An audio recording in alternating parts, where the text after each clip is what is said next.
17.3% వాటాను కలిగి ఉన్నాయి.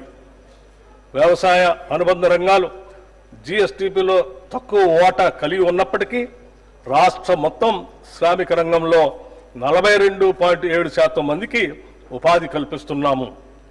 ఉచిత కరెంటు, రైతు భరోసా, పంట రుణమాఫీ, నీటిపారుదల ప్రాజెక్టులపై పెట్టుబడులు వంటి ప్రభుత్వ పథకాలు రైతాంగానికి ఆత్మవిశ్వాసాన్ని పెంపొందించాయి.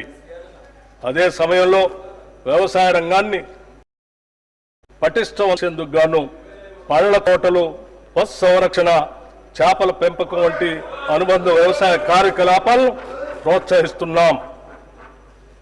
రాష్ట్ర పరిశ్రమలు 22.5% మందికి ఉపాధి కల్పిస్తున్నాయి. చైనా +1 వ్యూహాన్ని అవలంబించడం ద్వారా తెలంగాణను ఫార్మాస్యూటికల్స్, బయోటెక్నాలజీ, విద్యుత్ వాహనాలు, పునరుత్పాదక శక్తి రంగాల్లో గ్లోబల్ తయారీ కేంద్రంగా అభివృద్ధి చేయాలనేది మా ప్రభుత్వ లక్ష్యం. పరిశ్రమల కారిడార్లు, ప్రత్యేక ఆర్థిక మండళ్ల అభివృద్ధి మరిన్ని పెట్టుబడులను ఆకర్షించి ఉద్యోగ అవకాశాలను పెంపొందించడానికి తోడ్పడతాయి. తద్వారా ఆర్థిక వ్యవస్థ మరింత స్థిరంగా, వేగంగా అభివృద్ధి చెందుతుంది. రాష్ట్రంలో సేవా రంగం అత్యధిక కొత్త ఉపాధి కల్పించే దిశగా కొనసాగుతుంది. ఇది మొత్తం శ్రామిక రంగంలో 34.8% వాటాను కలిగి ఉంది.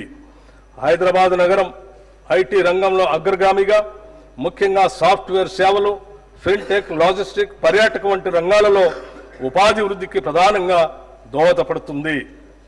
తెలంగాణలో శ్రామిక శక్తి 68.7% ఉండగా దేశీయ సగటు 64.3% మాత్రమే ఉంది. దీనిలో మహిళల ఉపాధి శాతం 52.7% ఉండగా ఇది దేశ సగటు 45.2% కంటే అధికం. మహిళలు మరియు వెనుకబడిన వర్గాలకు తెలంగాణ ప్రభుత్వం ఉపాధి అవకాశాలు కల్పించడంలో ఎంతగా విజయవంతమైందో ఈ గణాంకాలు తెలియజేస్తున్నాయి. రాష్ట్ర ప్రభుత్వం 16